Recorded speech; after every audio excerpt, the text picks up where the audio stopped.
cool to me. It's probably the first time that I've never done like a formal introduction, but I'm going to. But I think, nah, it's cool, bro. It's crazy, right? Because it's like, I envision like this setup, right? I envision doing podcasting and talking to people and stuff like that. And obviously, you and I have had conversations about it. Yeah. But it's lit, like it's almost like surreal to me. Like, oh, he's really here. You know what I'm saying? So, talked about it for so long. Nuts, bro. Yeah. Nuts. So, what up, y'all? Welcome to the Clockton Podcast. It's your boy Caleb. Our guest today, Jason Phelps. Jason, tell them where you're from, brother. I'm from Tully, New York. I grew up there and I went to college at Clarkson University, and now I live in Boston. Lit. So we'll break down just the basics before we get into some stuff. Talk about family. Talk about your family. Family. I'm a firm believer, like you, that family is the most important thing, obviously. I think the harder times mean you have a closer family, right? Sometimes when you go through real struggles, you just end up closer with your family, as you know. And so, yeah, I would say family is probably the closest thing for me in my life, the number one most important thing. And I try to keep that the priority, keep the main thing. It's gotta be. Yeah, I can't, there's nothing that you said I disagree with, right? Family is everything, right? I think for good or for bad, right? For better, for worse, I think families can shape and sculpt and mold us into literally anything. Yeah, and we're not all, unfortunately, blessed with a picture perfect family, right? That's not perfect for anyone or everyone. I'm incredibly blessed to have every one of my family members here and happy and healthy and just, yeah. Absolutely. So, yeah. Absolutely. And the coolest thing to me is the expansion of that word family, right? Like we go from our relatives and people that we're born with that we have no choice in, but yeah. I consider you family, right? You're someone that I had a choice to continue my life with, right? Yeah. Someone that I'm choosing to build with, someone that I'm choosing to be held accountable as well, right? I think that's like a whole nother aspect of family, right? Is what about the ones that you choose, right? We talk about those ones that we were born into, and so I think it's cool how family, it's so cliche, right? How they talk about that, but for me, I truly think that my family is a lot bigger and more impactful than what people see in the portraits. It has to be. I think there's people that you rely on outside your blood relatives, and without those, it's over. Yeah. All right, brother. So let's talk a little bit about Tully. And I with this, not much to talk about, bro. But actually, I did some research. Oh Lord. And then I started to think about things, right? Because I'm like Tully's small. We can talk about basketball stuff, which we will. Yeah. But with you, bro, something that I really love about you, bro, is you're super genuine, right? You're very thought provoking, but you're genuine, bro. You're authentic. So when I say a couple names today, I'm gonna ask you to kind of talk about what those people mean to you. Sure. Right? Because like you said, Tully might not be that big, but I'm sure there's a couple people there that have made their impact on you. So let's talk Coach Dando. Dando is as real as they come. He's as genuine as they come. And as far as someone that young men should look up to, he's the perfect mold. I believe Tully in general is blessed with a lot of great leaders in coaching positions. Dando is one of many, and I'm sure he'll second that in a heartbeat, right? He'll be the first to tell you, look, it's not just me here.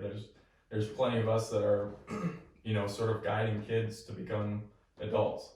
And yeah, he's second to none in that arena. And yeah, that's before we're getting into coaching, right? That's talking about him as a person, first and foremost, because that's who he is. He's a leader and a mold for people that, maybe don't have one, or even if you do, So, yeah. So I kind of want to dive into that a little bit. You said something really awesome and, like I said, thought-provoking, like I knew you would. Talk about the importance for you growing up, even after high school, how important it was to have a man of that stature as a coach, right? You realize it. I don't think we really realized in high school as much. No. Well, but the thing was, even after high school, he didn't really stop being my coach. In maybe not in the technical sense, not in X's and O's workouts like you and I would do or things like that, but in the sense of a guiding principle. You know, he didn't really stop being my coach. I was able to go to him for advice, especially when the season was over, talking about recruiting, things like that. I mean, my dad went through recruiting in the 70s, so it's not the same. It's completely different. And so I didn't have anybody except him. That was it. I had to rely on him pretty much solely, and obviously you and Jordan at the time, but yeah. And so for me, it was the idea that person would continue to be there and continue to support. That was more important maybe than what he provided in the moment, because I knew, all right, our relationship isn't player-coach. Our relationship is now mentor-mentee, which is just, I don't think that's so common these days, you know, especially in a high school setting. I don't think it's as common as maybe it used to be. What do you think it is? Do you think, so for me, I don't know, I think part of it is, as a coach, right, in a high school, relatability. I think some of these coaches feel like they're so far off from the new way of I think you're right. They don't want to. I think you're right.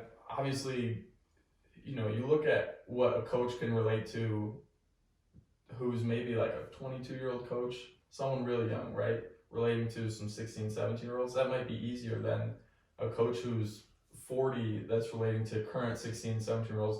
Their life is so different. They just grow up in a very different lifestyle. Their heads are buried in their phones. Communication is low.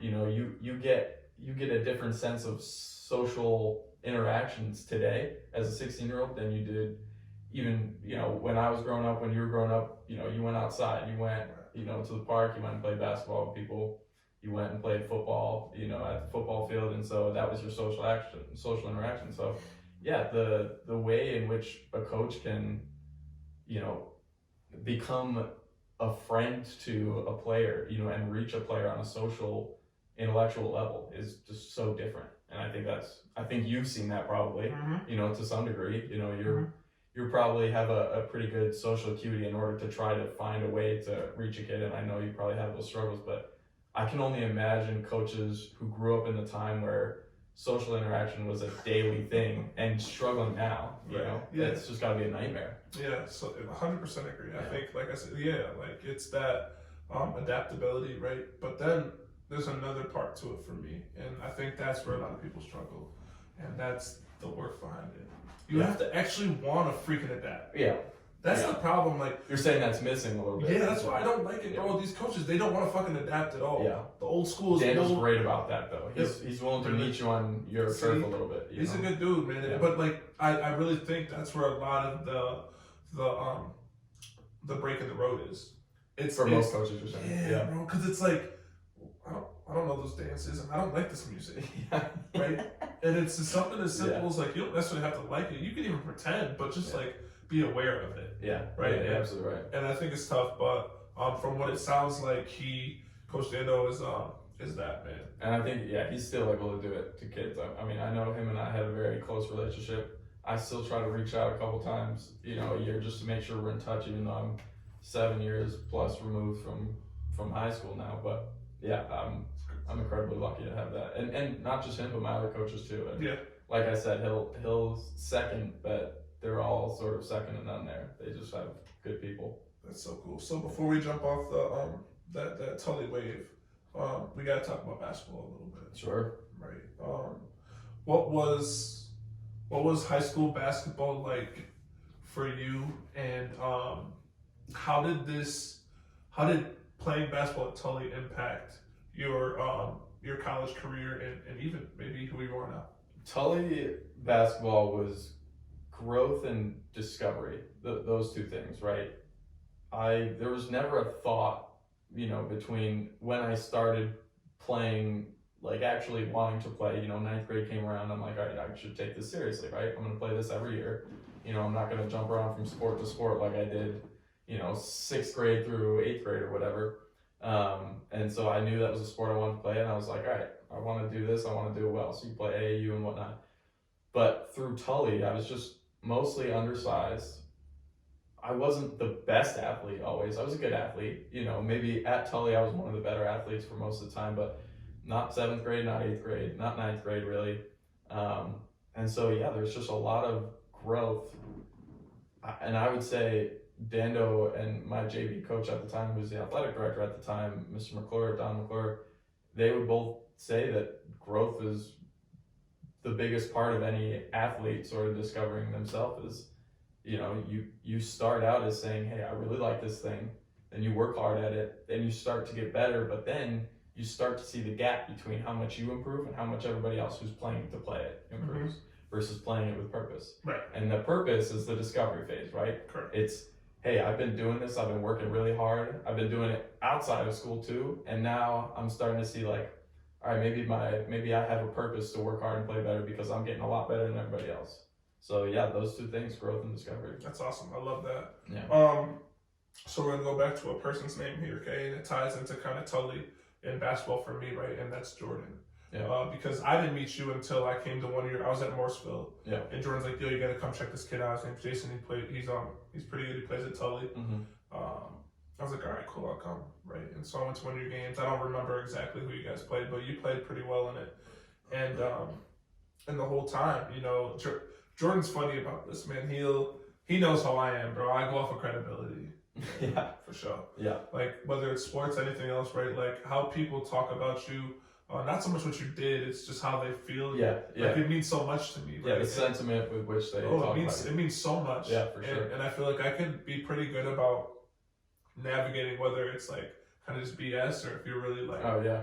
And he was just talking you up the whole time, right? And it wasn't just basketball stuff. He's like, nah, Caleb, Tony, he's a good dude. Like, he's a good kid, blah, blah, blah. Yeah. So when I say Jordan Pryor, man, not so much like what comes to mind, but like, what do you think of him? Like, yeah, what comes to mind, but what is it about him that makes him who he is to you? So there are two things. Number one was timing. Timing being that when I met him and when we sort of bonded and became close, there was never a more perfect time because our passions were starting to align. And he, was 4 years older, maybe 4 years older than me, I think, 5 years maybe. He, I think, was looking for a mentee. And I was like, desperate need of a mentor that played basketball, right? Honestly, the guys that were 5 years older than me that had gone through Tully and whatnot, I don't want to say they didn't give me the time of day because they would have, but they had their own things going on. And I think because Jordan and I had met in Syracuse and we were like, we're from south of here. Like, not that we didn't mess with those people, but like we were not in that area. We were like, we wanted to represent where we came from and what we wanted to do. And so, yeah, the timing of that just tied our passions together and then provided me with an opportunity to learn from someone with incredible character. So that was the first thing, right? Obviously I was like, all right, I'm going to adopt his spirit because that's the most like radiant thing about him is he's just got a good spirit. And you and I have talked about that endlessly for years now. And so that's a big part of it. But second was someone who had sort of walked a mile, in the shoes that I was going through of like, he's seen what I want to do and he knows what it takes. And he was like, I'm not going to let you fault or waver. I'm going to give you whatever guidance and help you need. And yeah, he would call me down to Cortland, my sophomore year, freshman year, junior year, whatever. Be like, hey, we're going to do a workout. I just saw this workout. We're going to do it. That's how it is. And yeah, and then it's just been a continuation of that's family. And you treat family like their family, right? Whatever circumstances, whatever way you need them, that's how it is. And yeah, a basketball relationship just grew to be, that's my brother. Right. So, yeah. Yeah, man, you said it perfectly. Jordan is, I don't even know how to put it into words, man. He is extremely special. Yeah. Right? Yeah. And even at times I tell him, like, I wish he could see it through our eyes. We've talked about this too. Yeah. Because God made him different, bro. Yeah. Yeah. Right? Like, just like you said, like his aura. Yeah. Like, if we were to just put everything to the side, if Jordan stood behind a door and spoke, and just was him, you'd be like, yo, who opened that door right now? Yeah, right. I want to be friends with that dude. I don't care what he looks like, and so then, like, you match everything else with it. Yeah. And it's like, yo, God knew what he was doing when he made you. I tell people when I talk about him or describe him, or people that know him, and we if I met someone that knew him and we talk about him, it's more of like, I always mention, I'm like, that kid's spirit, second to none. Like, it radiates off him. And it's so contagious too. You know what I mean? And you can attach that to any part of life, and that person will just excel. Absolutely. You know, that person just lives a good, happy life. Like, it's just crazy. Yeah. He's a good dude, man, and I know he's definitely gonna enjoy this little segment of this. You know what I mean? Because I think he knows. Yeah, but I think it's good encouragement for him. Yeah. But I also think sometimes, like, it's nice to hear it. Yeah. Oh, right? Absolutely. We can tell him we love him every day, but yeah, I think, bro, this is something I know he's gonna run this over and over and over. Yeah. This little 2-minute segment, so. right? And he should, bro. Yeah. Yeah. And that's partly why some of my friends. That's partly why I'm doing this. Yeah. Right. So that, like, God forbid things happen, whatever. But like, bro, you go on YouTube and watch, like, I'll be able to watch a genuine conversation that I had someone that I care about, right? Yeah. About something that I care about. Yeah. That's passionate to me, and that moment doesn't die. And it's so fresh and genuine. Every time. Yeah. Right. That's so nice. But yeah, so that's cool, because if it wasn't for him, right, I wouldn't have met you probably. No. And this is I don't hesitate to say, obviously, you're equally as much of a brother to me. This has been one of the great blessings of life, obviously. Huge, bro. Yeah. I know we've talked about that endless hours, you know. And I'm gonna continue doing that, right? Yeah. That's something that I feel like my gratefulness for that will never run out. Yeah. Right? And that's gonna lead me to this next person that we're gonna talk about, which connects, right? And that's Vinny. So it's like, if I could make like a timeline, right? Our connections, like, we have a bridge, right? And we have these little, like, pads to the bridge, and Jordan and Vinny are the pads for us. Yeah. Right? Because if it wasn't for Jordan, I would have met you. Yeah. Right? But if we didn't meet, you might not have met Vinny. No. Right? And then it's crazy, because then, as you can kind of talk about it, as you met Vinny, you knew people that knew him. Yeah. Right? And it's just crazy how, it's crazy how the world works. But when I say Vinny's name, bro, what comes to mind? Stories, anything, but just like, oh my gosh, I don't know. I feel him and Jordan are so similar. You know what? It's crazy. They kind of are, especially with that spirit thing. Yeah, right? yeah, that's what it is. Vinny has the same just toxic spirit of, not toxic is the wrong word, but you know what I mean, like, and the positive spin to that. Yeah, absolutely, and just the type of spirit that just radiates off him, and you just adopt it when you're around it. You know what I mean? I will say, without Vinny, without going through that experience that I know you went through as well, the amount of intent that you put into life, you don't learn it unless you're around him. You know what I mean? You don't know what intentional is until you're around Vinny, and just how badly he wants to say, I'm gonna do this, and I'm gonna do it the right way. And he drills that into you, not just when you're working out with him, but I mean, just every day, like, hey, if you do this, be intentional about it. Do it the right way and do it well. And without a guiding influence like that, sometimes I think you can get caught up just half-assing things and be like, you know what, I went to the gym today, I was there for an hour and a half, I got so much sweating done, like I got maybe 1,000 shots up. How many of those shots were good? How many of those reps were good? When you were recovering after, was that recovery good or was it half-assed? Right. The intent of which you do things, and that's carried over into my life, especially what I'm doing now and how I approach some of the entrepreneurial things that I'm doing now. If you don't do it with intent, it's a waste of time. You're half-assing it, and you get 50% productivity for the same amount of time. Right. You know? Yeah. So yeah. I think you said it perfect. I mean, Vinny is intent. Yeah. That's the word, like, when a dictionary, like, if you were to say his name. Have Vinny there. I just can't imagine, like, the amount of times that he said that word to me, and I just saw him Saturday, he said it all the time. Yeah. It's gotta be thousands. Yeah. Like, while we're doing reps, while we're breathing, while everything, there's intent behind it, right? And everybody knows Vinny has such a special place in my heart as well. Yeah. But I was saying, like, him and Jordan, that's what I was gonna say. You said it perfect. Their spirits are so similar, bro. Because it's, I have to have it. Everyone asked me why I'm a trainer. Yeah. I didn't want to be one. You know when I wanted to be one? When I met Vinny. Yeah. And it wasn't the training the kids part. I just said, I want that. Yeah. The way that they were so receptive. They listened. He joked around. He still had fun. He would dance. He would.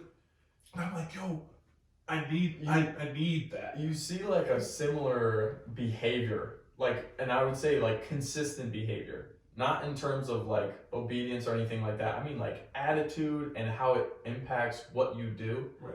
with those types of people. Right. Like people that just have that, like I said, behavior, and it's kind of in the way they walk, if that makes sense. Like it's funny to say, but like you look at the way Vinny walks sometimes, it's like he's going somewhere. Like he's about to do something, you know what I mean? Like it's so funny, but yeah, like bro, that's so true. yeah, and that's impactful. Like when you watch that, if you're an observer, if you're in the room, if you're learning from somebody like that, it's impactful. Bro. Like you can just see it. Bro, I'm not who I am without him. No, yeah, me neither. There's nothing. I shot him a text not too long ago because I had put on a bunch of weight like over maybe it was like a winter ago or whatnot, and I had asked him basically to help me. I was like, dude, like I know what happened last time we trained. I got into shape. To be honest, I got out of shape. I was working 10, 12, 15 hours some days, and it was just a lot. And I was just like at my desk from morning until nighttime. And I was like, I can't do this. I need to feel good again. I need to be in shape. This is just what I want. He's like, we're gonna do it because I know who you are and I know what we do together. And since then, I've been probably in better shape than I've been in the past 3 years without him. That's awesome. You know what I mean? And it's not that I'm even still doing it. It's that I haven't stopped pretending that he's in it with me. You know what I mean? Like he's there, he's guiding me. Even though I don't talk to him every day like I used to, a few months ago, but it's the same guiding principles that once you learn them, you don't forget them. You know? Isn't it crazy too? And like I said, I only mentioned 3 names so far, but there's an overlap. Oh no, bro. There's something special about each of them that is actually a lot more similar than people might realize, right? And for me, I always tell people like in my gym, the reason why I used to do the jerseys, right, is because I want to take a piece of greatness from each person. Well, yeah, and I know we've talked about this a lot, but the fact that we're talking about them in a way that we've adopted something that they did, that's legacy. And right. And you and I harp on that, right? Like, what is your legacy? Your legacy is just what lives on through other people that you inspire, how you interact with them, whatever that is so impactful. Yeah. And the fact that these 3 people probably have a legacy lasting in so many people just by who they are, who their character is. Yeah, I want that, right? You strive for that. Yes, you need it, right? And in all 3 of these people, right, it's they don't have to freaking say anything. No. How they move, how they walk, how they treat others, right? Their smile, their energy. Yes. That's legacy. To me, yeah, absolutely. Right, because it's also like sounds good. Yeah. Yeah. But what about what you do, right? On the flip side, right? And so I want to ask you this next question here, okay? What would you call this chapter of your life right now? If you could sum it up in a title, what would you call this? Good question. I would kind of say discovery. Okay. Discovery because I'm trying to figure out exactly how my passions fit in to what I want to do every day. Right? There's got to be some overlap. I haven't found it. I'm a firm believer that there's got to be some overlap. Right? And your passions do change a little bit. And I'm starting to figure out that some of what I thought were my passions, I thought basketball was a passion of mine. Right? What I realized was that the passion was just, it was an instinct that I attached to basketball, which is I like some level of competition, but I like a drive towards improvement on something. And if I'm put in a position, if I can put myself in a position where I'm given the opportunity to start something and say, I'm not going to finish until I get to where I want. For basketball, it was, I just want to play in college. And then I got to college, I was like, all right, I want to do these things, right?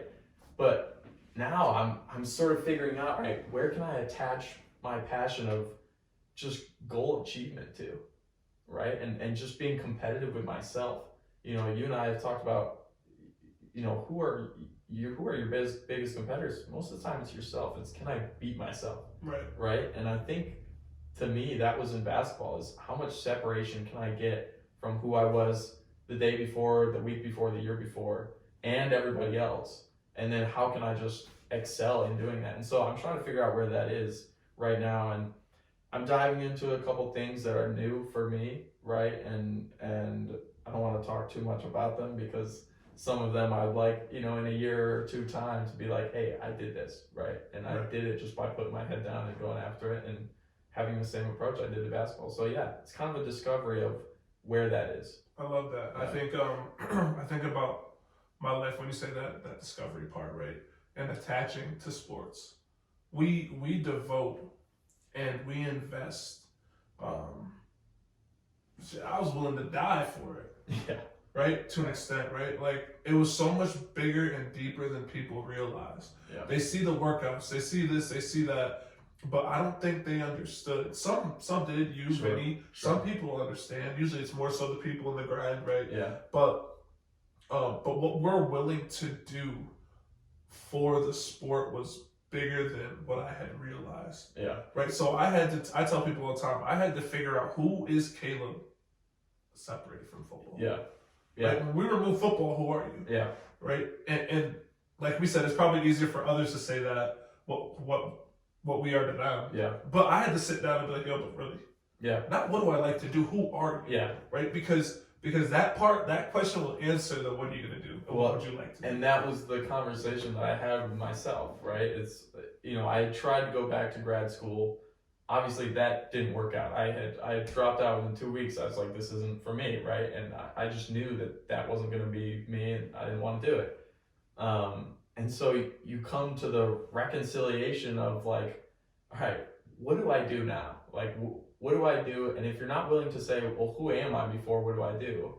You're lost. Absolutely. Right? Because you're going to say, what do I do? I need to do something or else I don't have anything. It's like, no, I need to find out who I am and what I love about life, what I like about myself, what I'd like to do before I ask, what do I want to do? What do I need to do? Absolutely. Right? And yeah, without those questions, I feel bad and I envy. I envy people that know that answer immediately. I feel bad for people that sometimes never figure it out. I think my mother was one of those people that never figured out, never asked herself, like, what do I want to do? Who am I and how does this, move on to what I want to do, right? It's a tough question though. It's so hard. Right? Like I think it's rare that people answer it. Yeah. Yeah. I can answer it now. You can. And right? yeah, that's the thing. But I know a lot of people that can't, and Yep. and I honestly I have empathy for that. Yeah. For those people. Because just because I know what I want and who I am, and doesn't mean that I don't want you. I want you to know too. Yeah. And I want him to know, and him to know, and him to know, right? And because it hurts me. Because that's bro, nothing, as we all know, nothing is promised. Yeah. That's another day short that I know. we don't fall into our destiny, Yeah. our greatness, right? And that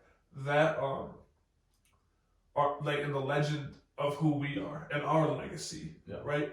It kind of falls dormant for another day. And that, bro, genuinely, like, as someone that loves to help and loves to see people beat, bro, that breaks my heart, bro. Yeah. Like, it brings tears to my soul because I'm just like, well, I know. And you see it everywhere too. Yeah, I want to do it. I want to, but you can't. Yeah. Right? You can help guide. Right. But eventually, bro, you don't have the answers for them. You could just be like, hey, here's my experience. I hope it helps. Bro, they gotta sit down in that room by themselves, bro. You have to. They gotta thug it out, and they gotta. And it's not a one day thing. No. It honestly could take years.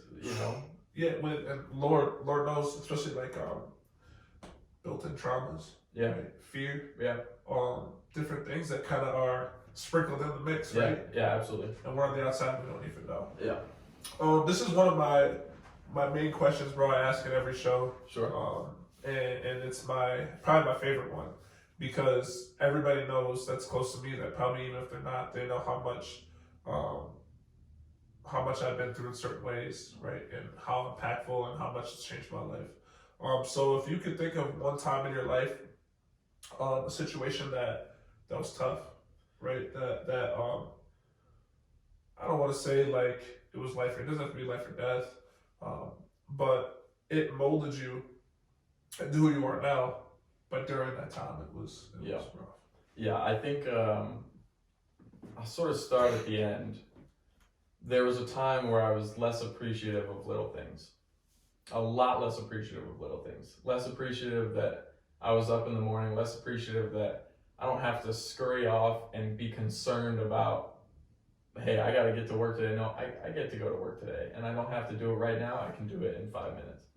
I was more concerned with what's happening in the future than I was, hey, this is happening now, and I'm just lucky to be here. And the reason that came to be is because I was, and I'm very fortunate that they're both here still with me, but two of my family members were, I would say, sort of dancing with the devil, you know, to a degree, to the point where they were almost at a point where they didn't have the opportunity to be here and appreciate little things anymore. My father had cancer after, I want to say it was at the end of my sophomore year of high school. Him and my mother moved to Baltimore for the summer, and various people, my grandmother, my oldest brother, would come and live with me and my other brother, Brad. And yeah, it was an interesting time. I mean, to a lot of people, it may seem like nothing, but, you know, for me, with no context prior, that was a lot, you know, just sort of living alone and going through that. And I'm blessed that he's still here with us. I'm incredibly blessed. And the other one was my brother.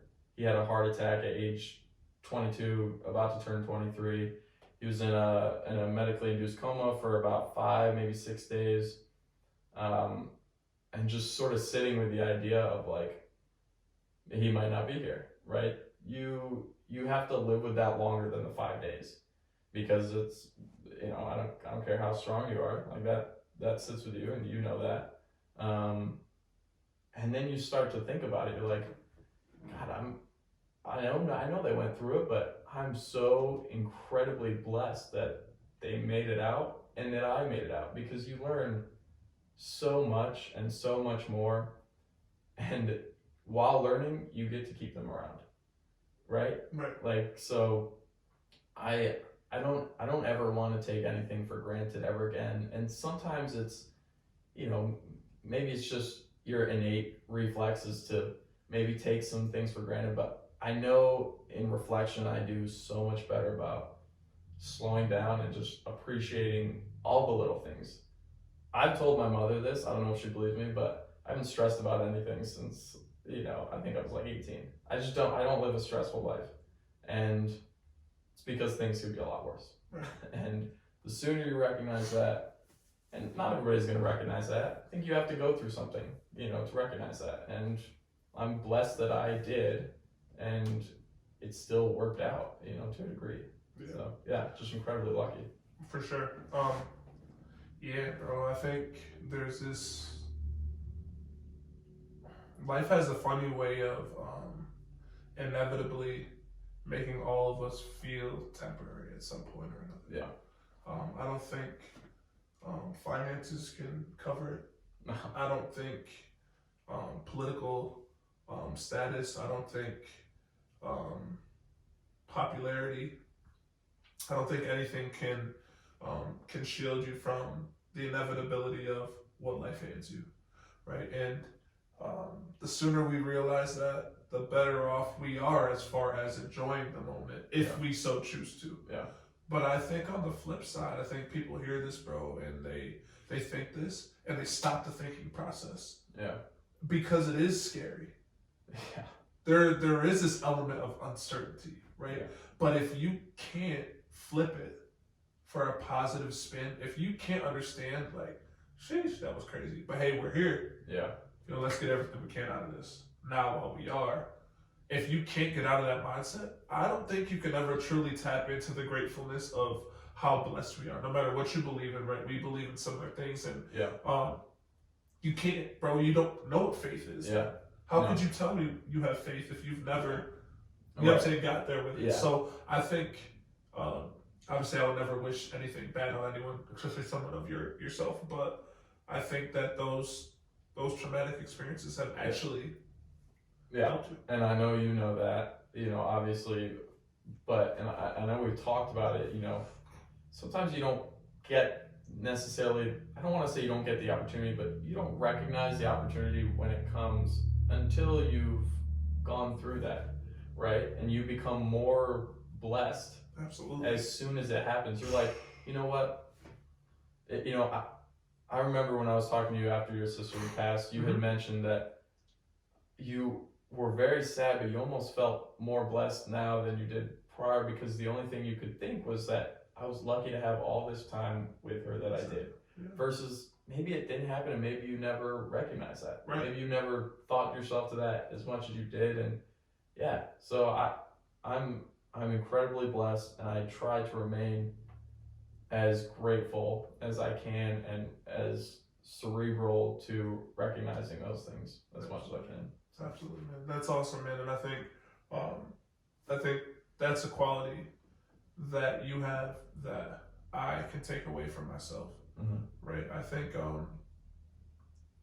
I'm living life and taking from people. Yeah. The qualities that I want and these attributes, because I know that's what's gonna help me get to the next level. Yeah. Right. And I hope the people that watch this, I hope that if there's anyone that hasn't gone through any type of loss, I pray that they don't ever. Right. But I also pray that they grasp this before they do, right? So that they can be like, hey, you know, listen, like I'm sad, but listen, like, so and so is great. Yeah.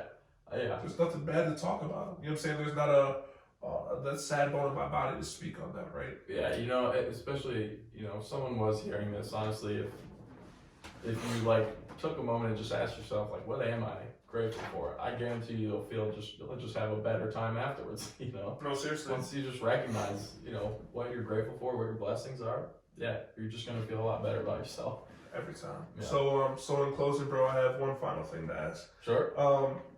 Life is hectic. A lot of things go on, right?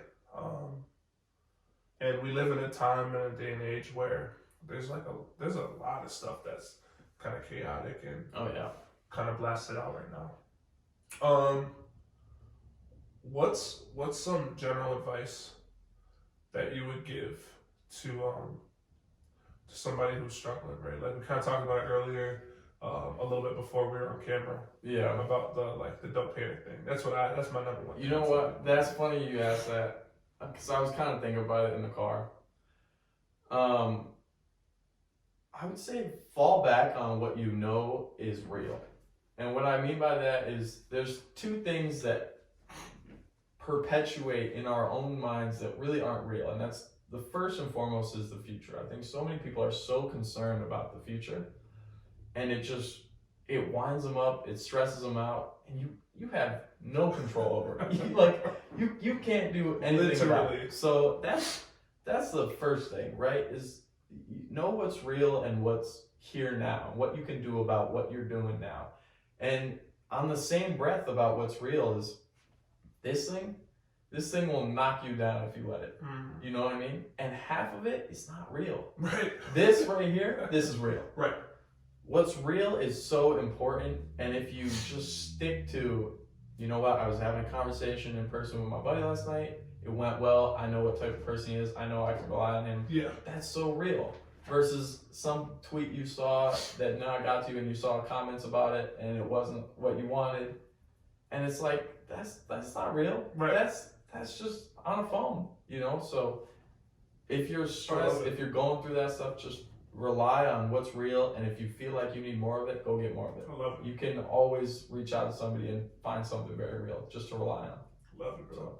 Listen, man, I appreciate you. I know the people that are going to watch this, listen to this, are going to appreciate this conversation, and I'm excited to get you back up here again. For sure. We got a lot more to talk about, but I think this is a great start, brother. Appreciate you. Appreciate you.